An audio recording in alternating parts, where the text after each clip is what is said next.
नमस्कार, तुमचं स्वागत आहे माझ्या नवीन रेसिपीमध्ये। मी आज बनवणार आहे गुलाबजामुन। मी या चितळ्या पॅकेटचं गुलाबजामुन बनवणार आहे। खूप छान पॅकेट आहे हे। दुकानात तुम्हाला किराणा मालाच्या दुकानात सहज मिळेल। तर याचे गुलाबजामुन खूप छान होतात, तुम्ही सुद्धा ट्राय करा। तर चला मग आपण आपल्या रेसिपीला चालू करूया। तर आपण हे आता मळून घेऊया कणिक।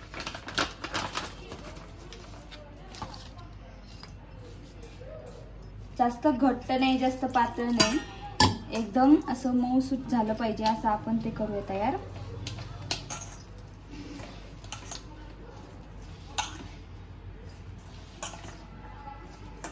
थोडंसं दूध टाकूया आपण। दूध टाकलं ना त्याच्यामध्ये, त्याला ना एकदम मऊ गुलाबजाम होतात।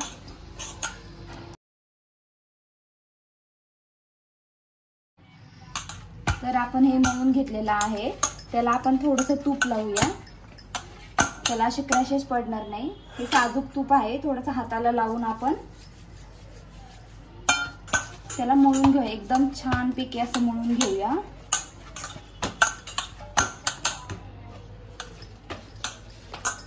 याचे गुलाबजाम खूप छान होतात, मला खूप आवडतात। मी दरवेळेस तेच पॅकेट आणते, तुम्ही पण एकदा नक्की ट्राय करा आणि कसे झाले ते मला नक्की कमेंट करून नक्की सांगा। तर आपली कणिक मळून झालेली आहे। आपण आता हे 10 मिनिटं आपण असं भिजत घालणार आहोत याला। त्याच्यावर झाकण ठेवूया।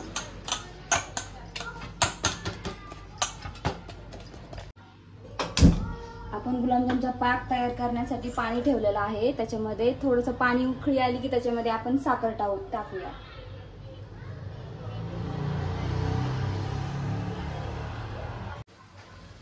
आपण ह्याच्यामध्ये थोडंसं केसर टाकूया। पाणीला उकळी आलेली आहे आणि आपण त्याच्यामध्ये आता साखर टाकणार आहे। 3-4 वाट्या साखर टाकणार आहे त्याच्यामध्ये आपण। जसं आपल्याला पाक लागणार आहे गोड, तसं आपण साखर टाकणार आहे त्याच्यामध्ये। कोणाला जास्त गुलाबजाम जास्त गोड आवडत नाही, कोणाला कमी आवडतात, त्यानुसार आपण त्याच्यामध्ये साखर टाकणार आहोत। आणि ही विलायची पावडर आहे, आपण त्याच्यामध्ये टाकणार आहे। ह्यानी चव खूप छान लागते। आपण ह्याच्यामध्ये आता टाकूया, थोडीच टाकायची, जास्त नाहीये। वास खूप छान येतो मला। तुम्ही बघू शकता ह्याचा कलर ना थोडासा लालसर झाला आहे केसरमुळे। पाक तयार होतच आहे। आपला पाक इकडे तयार होत आहे, तर आपण आपलं पीठ सुद्धा भिजलेलं आहे। आपण त्याचे छोटे छोटे गोळे करून घेऊया। त्याला थोडंसं असं मळून घेऊया आपण थोडंसं, आणि मग त्याचे गोळे करूया। छोटे छोटेच करा, कारण की ते पाकामध्ये आणि तळताना सुद्धा फुगतात। थोडंसं हाताला असं तूप लावून घ्या। तूप लावून घेतले की याचे छोटे छोटे असे गोळे करून घेऊया आपण। असे छोटे छोटे गोळे करून घेऊया। एवढे मीडियम ह्याचेच गोळे करून घेऊया आपण, जास्त मोठे नाही, जास्त बारीक नाही।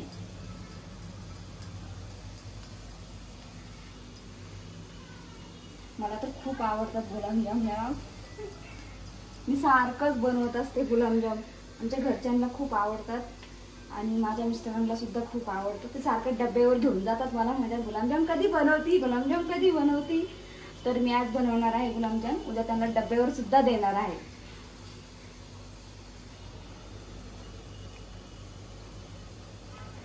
आपले छोटे छोटे गुलाबजामुन तयार झालेले आहेत। तर आपण आता हे लवकरच तळून घेणार आहेत। तुम्ही बघू शकता छोटे छोटे आकारचे आम्ही गुलाबजाम तयार करून घेतलेले आहेत। थोडेच राहिलेले, 1-2च राहिलेले आहेत। ते आता पटकन करून घेते म्हणजे आपल्याला तळायला। इकडे कढई ठेवलेली आहे मी थोडीशी गरम व्हायला, त्याच्यामध्ये आपण आता तेल टाकूया।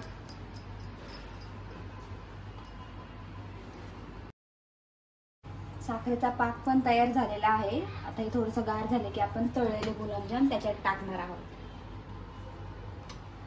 तेल पण आपण गरम करायला ठेवलेलं आहे। थोडंसं बारीक गॅसवरच आपण तेल गरम करणार आहे, कारण की तेल आपण फास्ट गॅस ठेवला तर ना ते करपतात, त्यानंतर ते लाल तरी होतात पण आतून शिजत नाही। त्यामुळे आपण बारीक ह्याच्यावरच गुलाबजाम तळणार आहोत।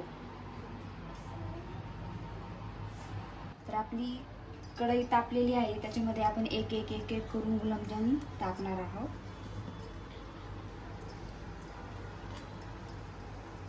गॅस बारीकच ठेवायचा बरं का, नसता तुमचे गुलाबजाम कच्चे राहू शकतात, पाक शिरणार नाही त्याच्यामध्ये. त्यामुळे बारीक ह्याच्यावरच आपण ते तळून घेणार आहे. जास्त वेळ लागेल, थोडासा 10 ते 15 मिनिटं लागतात तळायला, पण चांगलं शिजू द्या बारीक ह्याच्यावर.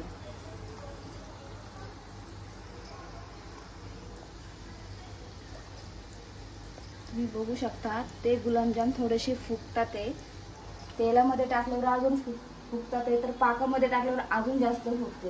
त्यामुळे आपण बारीकच गोळे केलेले आहेत त्याचे.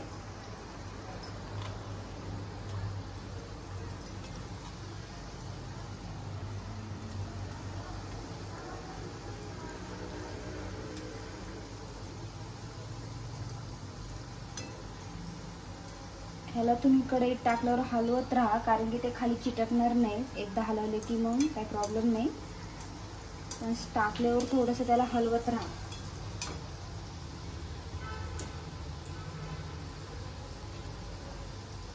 आपले गुलाबजामुन तयार झालेले आहेत, तुम्ही बघू शकता. आता आपण हे काढून घेणार आहे. छानपैकी लालसर कलर आलेला आहे त्याला. आपण हे पेपरमध्ये काढून घेऊया, तेल जास्त राहणार नाही.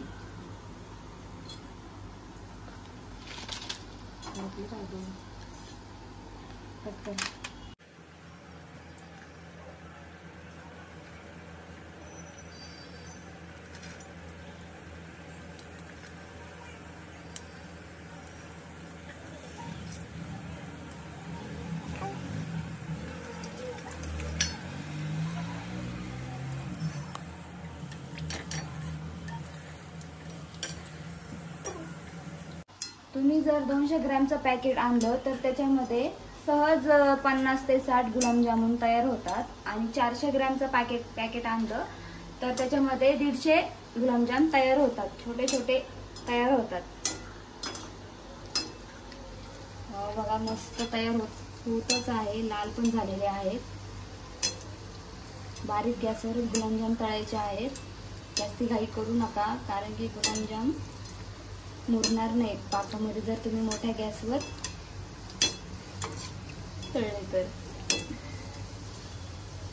आपले गुलाबजाम तळून झालेले आहेत. आपण आता हे पाकामध्ये टाकणार आहेत आणि 2 ते 3 तास आपण ते तसंच ठेवणार आहे. त्याच्यामध्ये पाक गेला पाहिजे आणि मग नंतर बघूया आपण गुलाबजाम कसे तयार झालेत ते. तर आपण पाकामध्ये आता गुलाबजाम टाकणार आहे. तुम्ही बघू शकता. पाक थोडासा गरम ठेवायचा, जास्त गार होऊ नाही द्यायचा. आता आपण हे झाकून ठेवून 2 ते 3 तास आपण झाकून ठेवणार आहे आणि मग नंतर तुम्हाला दाखवेल मी कसं. आपले गुलाबजाम तुम्ही बघू शकता पाकामध्ये शिरलेले आहेत. मी तुम्हाला खोलून दाखवते. हा बघा किती मस्त पाक शिरलेला आहे. मी खाऊन दाखवते बघा, मस्त एक नंबर झालेले आहेत. तर तुम्हाला माझा आजचा व्हिडिओ कसा वाटला मला नक्की कमेंट करून सांगा. आणि माझ्या चॅनलला नवीन असाल तर नक्की सबस्क्राईब करा. आणि भेटूया आपण पुढच्या नवीन रेसिपीमध्ये. Bye bye.